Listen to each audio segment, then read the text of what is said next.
Hi, my name is Akshita Mishra. I'm doing MSc Biotechnology from Amity University, Lucknow.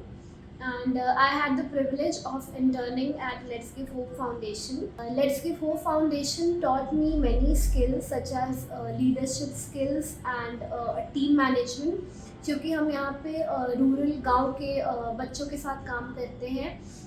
उन्हें हम पढ़ाते हैं, उन्हें हम डेली लाइफ लेसन सिखाते हैं, उनमें क्रिएटिविटी इनकलकेट करते हैं और उनको लाइक मॉरल वैल्यूज सिखाते हैं। तो ये उनको सिखाने के साथ साथ हमें भी काफ़ी सीख मिलती है कि उनके क्या हार्डशिप्स होते हैं, बच्चों के जो रूरल एरियाज़ में रहते हैं वो किन फाइनेंशियल या किस मतलब प्रॉब्लम से गुजरते हैं। तो ये हमारे लिए भी बहुत लाइफ चेंजिंग था एक्सपीरियंस। सबको लाइफ में एटलीस्ट ये experience of working at NGO ये हर लोग को लेना चाहिए।